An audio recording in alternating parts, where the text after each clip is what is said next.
আসসালামু আলাইকুম ওয়া রাহমাতুল্লাহি ওয়া বারাকাতুহু। ভিডিওটি না টেনে সম্পূর্ণ ভিডিওটি দেখুন, আশা করি আপনাদের ভালো লাগবে। যদি ভিডিওটি ভালো লেগে থাকে লাইক, কমেন্ট ও শেয়ার ও সাবস্ক্রাইব করে আমাদের সঙ্গে থাকুন। ভিডিওর মাধ্যমে যদি কোনো ভুল হয়ে থাকে তো আমাদের কমেন্টে জানান। আসসালামু আলাইকুম ওয়া রাহমাতুল্লাহি ওয়া বারাকাতুহু।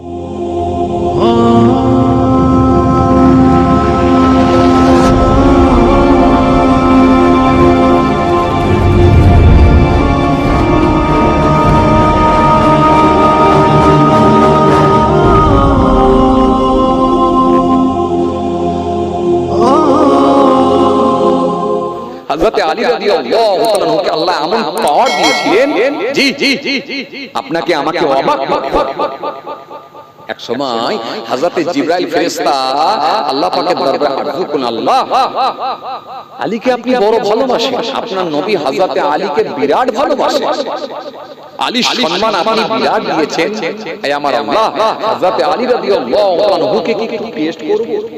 এই কথা কে বলছেন? জিবরাইল ফেরেশতা। আল্লাহ বললেন, যাও আমার আলীকে যদি টেস্ট করবে তো করো, আমার আপত্তি নেই, যা করো। হযরতে জিবরাইল ফেরেশতা চলে এলেন কার কাছে? হযরতে আলী রাদিয়াল্লাহু তাআলা আনহুর কাছে চলে এলেন। কে? হযরতে জিবরাইল ফেরেশতা। কিন্তু জিবরাইল ফেরেশতা যখন এলেন তিনি ফারিস্তার চেহারায় এলেন না, বরং কার চেহারায়? মানুষের আকৃতি ধারণ করে, মানুষের সুরত ধারণ করে, মানুষের চেহারা ধারণ করে এসেছেন কার কাছে? হযরতে আলী রাদিয়াল্লাহু তাআলা আনহুর কাছে। মানুষের চেহারা ধারণ করে। একটা বিদেশি মুসাফির, বিদেশি মানুষ, একটা বিদেশি মানুষ, বিদেশি মুসাফির দূর থেকে আগমন ঘটলে যেমন তার চেহারা স্পষ্ট হয়, পরিষ্কার ফুটে ওঠে, ঠিক সেই রকম চেহারা ধারণ করে হযরতে জিবরাইল ফেরেশতা এলেন কার কাছে? হযরতে আলী রাদিয়াল্লাহু তাআলার কাছে। এসে সালাম দিলেন, সালাম দিয়ে বলেন, ও হযরতে আলী, আচ্ছা বলুন তো দেখি এই সময় জিবরাইল ফেরেশতা কোথায়? হযরতে আলী রাদিয়াল্লাহু তাআলা চোখটা বন্ধ করলেন, একবার মাথাটা আকাশের দিকে উত্তোলন করলেন, তুললেন, একবার জমিনের দিকে মাথা নামালেন, একবার চোখ বন্ধ করে ডান দিকে মুখ ঘোরালেন, চোখ বন্ধ করে বাঁ দিকে মুখ ঘোরালেন, চোখ বন্ধ করে সামনের দিকে একবার মুখটা করলেন, করে বললেন, জিবরাইল জিবরাইল জিবরাইল করে খুঁজে বেড়াচ্ছি, জিবরাইল তো আমার সামনেই দাঁড়িয়ে আছে। একটু জোরে হবে না? হযরত আলী হযরত আলীর কথা শুনে হযরত জিবরাইল ফেরেশতা চমকে উঠলেন। আমাকে চিনলেন কি করে? আমি তো মানুষের চেহারা ধারণ করে আছি, মানুষের আকৃতি ধারণ করে এসেছি, আমাকে চিনলেন কিভাবে? আর যদি চিনেই গেলেন তাহলে মাথা উপর দিকে, নিচের দিকে, ডান দিকে, বাঁ দিকে, এত চারদিকে ঘোরানোর কি প্রয়োজন ছিল? প্রথমে তো বলে দিলেই হতো যে জিবরাইল আমার সামনে দাঁড়িয়ে আছে। যেহেতু তিনি বলছেন, অন্য কেউ তো এসে বলে দিয়ে যান না, তো তিনি যেহেতু বলছেন তো প্রথমে তো বলে দিলেই হতো জিবরাইল আমার সামনে দাঁড়িয়ে আছে। ঝামেলা মিটে। হযরতে জিবরাইল ফেরেশতার মনের ভিতরে একটা প্রশ্ন জেগে উঠল, একটা কোশ্চেন জেগে উঠল, ও হযরতে আলী রাদিয়াল্লাহু তাআলা একটু বলুন কি বলুন, আপনি আমাকে চিনলেন কি করে? আর যদি চিনতেই পেরে গেলেন তাহলে শেষে বললেন কেন? তো প্রথমেই বলে দিতে পারতেন যে জিবরাইল ফেরেশতা আমার সামনে দাঁড়িয়ে আছে, ঝামেলা মিটে যেত। কিন্তু মাথা উপর দিকে, নিচের দিকে, ডান দিকে, বাঁ দিকে, এত চারদিকে মুখ ঘোরানোর কি প্রয়োজন ছিল? হযরতে আলী রাদিয়াল্লাহু তাআলা হাসলেন, হেসে বললেন, জিবরাইল বলবো এর কি প্রয়োজন ছিল? বলে, হ্যাঁ বলুন। বলে, শুনেন, আপনি যখন আমাকে জিজ্ঞাসা করলেন না, তখন সঙ্গে সঙ্গে আমি আমার চোখ দুটো বন্ধ করে আমার অন্তঃচক্ষুটা খুললাম। হে তরুণিয়া নওজওয়ান জামাকেরা, ইয়া মাইনুল পিয়ানিরা, বাবারা সুরে কে দিনা, বাবারা দুনিয়া কে দিনা। হযরত আলী সিসিওয়াই বলেছিলেন, ওয়াজাত ইব্রাহিম ফেরেশতা শুনকে দিন, আপনি যখন আমাকে জিজ্ঞাসা করেছিলেন আমি আমার চোখ দুটো বন্ধ করেছিলাম, আমি আমার অন্তঃচক্ষুটা খুলে দিয়েছিলাম, আমার বাতিল চোখটা খুলে দিয়েছিলাম, বাতিল চোখটা খুলে দিয়ে আল্লাহ আসমানের দিকে তাকালাম। প্রথম আসমান, দ্বিতীয় আসমান, তৃতীয় আসমান, চতুর্থ আসমান, পঞ্চম আসমান, ষষ্ঠম আসমান, সপ্তম আসমান, সাত আসমান পর্যন্ত আমি হেঁটে গেলাম, কোথাও জিবরাইলকে দেখতে পেলাম না। আমি হযরত মিকাঈলকে দেখলাম, ইসরাফিলকে দেখলাম, আজ আজরাইলকে দেখলাম, বড় বড় ফেরেশতাকে দেখলাম, কিন্তু জিবরাইলকে আমি দেখতে পেলাম না। আমি চিন্তিত হয়ে পড়লাম, আমি অমনি ভাবলাম জিবরাইল কোথায়। সাত আসমান তো দেখে নিলাম, জিবরাইলকে আমি দেখতে পেলাম না, তো জিবরাইল কোথায়? মিকাইলকে দেখলাম, ইসরাফিলকে দেখলাম, আজরাইলকে দেখলাম, কিন্তু জিবরাইল কোথায়? আবার মনে মনে ভাবলাম জিবরাইল মনে হয় কোনো প্রয়োজনে জমিনের নিচে চলে গেছে, মাটির নিচে চলে গেছে। এই কথা মনে করে আমি একবার জমিনের দিকে আমি তাকালাম, আমার বাতিল চোখ দিয়ে, আমার অন্তর চক্ষু দিয়ে যখন জমিনের দিকে দেখলাম, সাতটা জমিনের নিচে পর্যন্ত আমি দেখে নিলাম, এমনকি কালো পাথর পড়ে কালো পিঁপড়ে চড়ে সেটাকেও আমার আল্লাহ আমাকে দেখিয়ে দেবে, সেটাও আমি দেখতে পাই, কিন্তু জিবরাইলকে আমি দেখতে পেলাম না। আমি মনে মনে ভাবলাম আসমানে নাই, জমিনে নাই, জিবরাইল কোথায়? আরে জিবরাইল মনে হয় ডান দিকে গেছে বলে আমার বাতিল চোখটা দিয়ে যখন ডান দিকে একবার তাকালাম, দুনিয়া শেষ সীমানা পর্যন্ত দেখে নিলাম, কিন্তু জিবরাইলকে আমি দেখতে পেলাম না। আমি মনে ভাবলাম আসমানে নাই, জমিনে নাই, তো ডান দিকে নাই, নিশ্চয়ই বাঁ দিকে গেছে বলে আমার অন্তর চক্ষু দিয়ে যখন বাঁ দিকে দেখলাম, বাঁ দিকে দুনিয়া শেষ সীমানা পর্যন্ত দেখে নিলাম, কিন্তু জিবরাইলকে আমি দেখতে পেলাম না। আমি আবার মনে মনে ভাবলাম আসমানে নাই, জমিনে নাই, ডান দিকে নাই, বাঁ দিকে নাই, জিবরাইল কোথায়?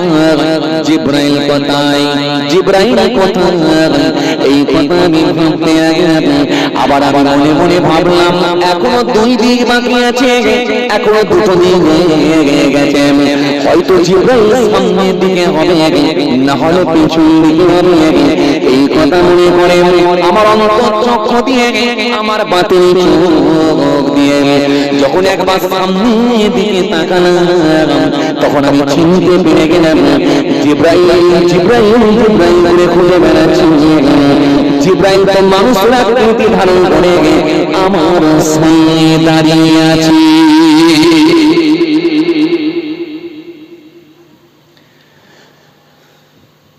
হযরত জিবরাইল ফেরেশতা বললেন, হুজুর এই জন্যই আপনাকে বলা হয়েছে, জি শেরে খোদা, এই জন্যই আপনাকে আমার নবী বলেছেন আমি হলাম ইলমের শহর, সেই শহরের দরজা আমার আলী।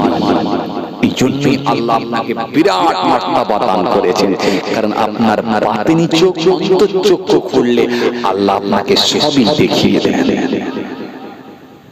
এই জন্য ঈশ্বরচন্দ্র বিদ্যাসাগর বলেছিলেন, একে চন্দ্র দুয়ে পক্ষ তিনে নেত্র, নেত্র মানে চোখ, এটা ঈশ্বরচন্দ্র বিদ্যাসাগর জানতেন। খালি জানেন কিছু মুসলমান তারা জানেন ভিতরের চোখ আবার যারা আধ্যাত্মিক জগতের মানুষ, ইলমে লাদুনি যারা হাসিল করেছিলেন, আমার আল্লাহর সঙ্গে যাদের ট্রানজাকশন তৈরি হয়েছিল, এই মানুষগুলোকে আল্লাহ যাদেরকে কবুল করে নিয়েছিলেন, তাদের অন্তঃচক্ষু আল্লাহ এমন দিয়েছিলেন, তাদেরকে আমার আল্লাহ ইচ্ছা করলে জানিয়েও দিতে পারতেন। জোরে বলবেন না? জি জি জি। মিসবাকের মধ্যে পাওয়া যায় হযরত ওমর রাদিয়াল্লাহু তাআলা আনহু, তিনি একদিন দাঁড়িয়ে দাঁড়িয়ে মসজিদে খুতবা দিচ্ছেন। খুতবা দিতে দিতে দিতে দিতে হঠাৎ চুপ করে গেলেন। চুপ করে যাওয়ার পরে গোটা মসজিদের মুসল্লিরা সব তাকিয়ে রইল। ওমর ফারুক হুজুর খুতবা দিতে দিতে চুপ করে গেলেন কেন?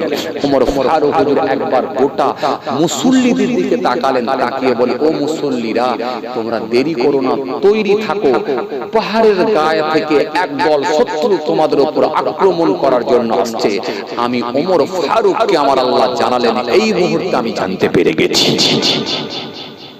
পরেই দেখা যাচ্ছে পাহাড়ের গা থেকে একদল শত্রু সেই মুসল্লি সেই কি বলে নবীর মুহাব্বতের মানুষদের প্রতি তারা আক্রমণ করার জন্য অ্যাটাক করার জন্য আসছে।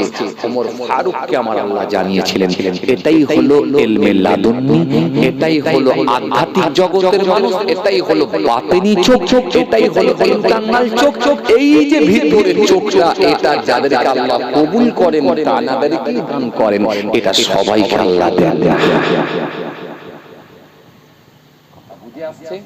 চলো ভাইরা আমার কোন জায়গা থেকে খেয়াল করেন, এই এত বড় বড় সাহাবা, আমি সাহাবাদের গুরুত্ব সম্পর্কে একটুখানি টাচ দিলাম, কত বড় বড় মাপের সাহাবী ছিলেন। এই সাহাবীদের দিকে আল্লাহ নবী লক্ষ্য করে বললেন, দেখো সাহাবীরা, ওই যে সাহাবীটাকে দেখতে পাচ্ছ, ওই সাহাবীটা হলো জান্নাতি সাহাবী। এই মনে আছে? এই মনে আছে তো? সেই দিকে ফিরে যাচ্ছে। কিন্তু এই এত বড় বড় তাবস সাহাবী, এনাদেরকে লক্ষ্য করে আমার নবীর সাহাবীরা, দেখো ওই যে মানুষটাকে দেখতে পাচ্ছ, ওই মানুষটা, ওই সাহাবীটা হলো জান্নাত। ওমর ফারুক হুজুর হতভম্ব হয়ে গেলেন, আবু বকর হুজুর হতভম্ব হয়ে গেলেন, কিন্তু ওই সাহাবীটাকে তো নবীর দরবারে আসতে তেমন দেখা যায়নি। কিন্তু নবী তাকে জান্নাতি সাহাবী বলে ঘোষণা দিলেন। স্পেশাল কি ইবাদত আছে?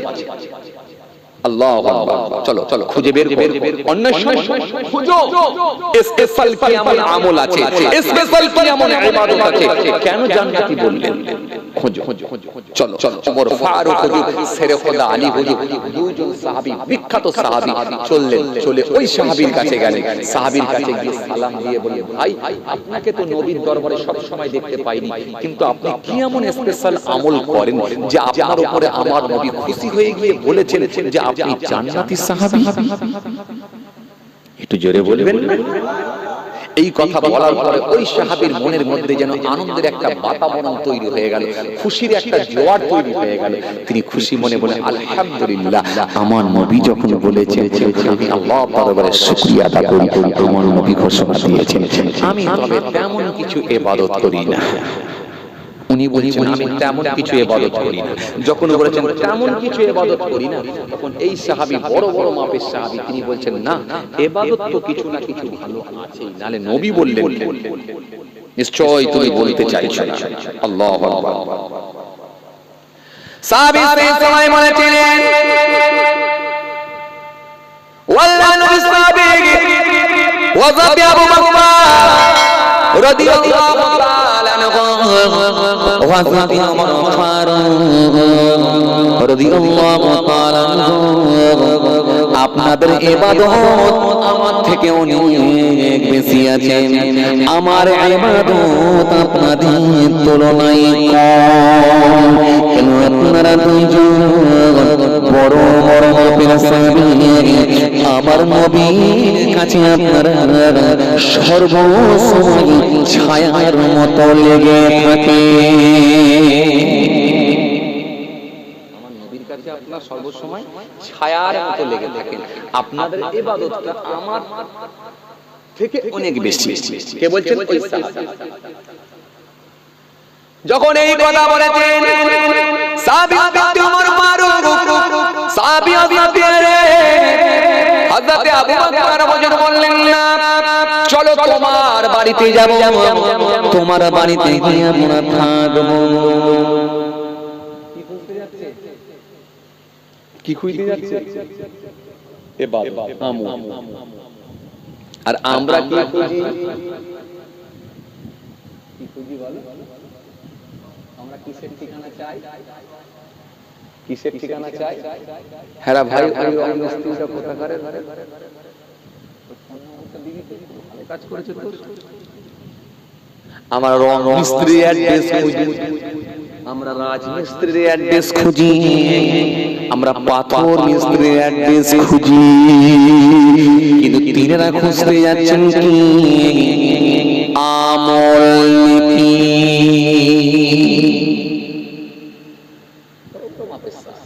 তুমি বলছো না তোমার ভালো কাজ তো নিশ্চয়ই আছে কিছু, চলো তোমার বাড়িতে যাবো। এখন বাড়িতে গিয়ে যদি আপনার সাথে যদি 24 ঘন্টা লেগে থাকে, তাহলে আপনার সম্পর্কে কিছু না কিছু সে জানতে পারবে।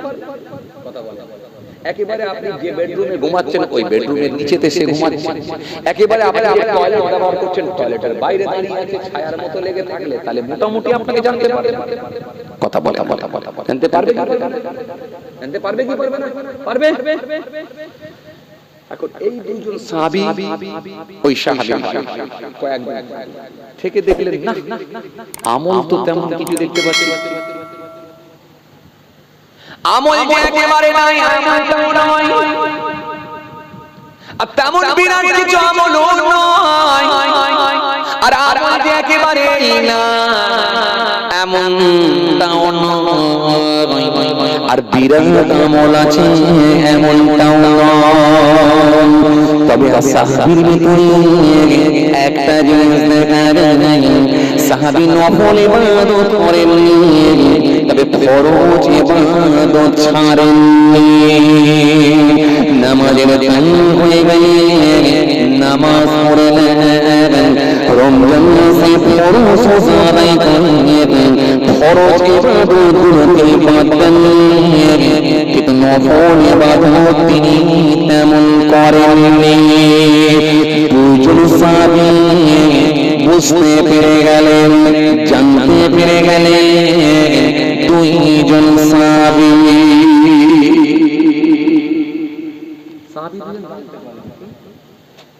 নফল ইবাদত তেমন কিছু না থাকলেও কিন্তু ফরজ ইবাদত ছাড়ছে, ফরজ ইবাদতটা কিন্তু টাইমে করে নেন, কিন্তু নফল ইবাদত তেমন দেখতে পাচ্ছি না। তুলনামূলকভাবে নফল ইবাদত তো অন্যান্য সাহাবীদের বেশি আছে, আমাদেরও আছে।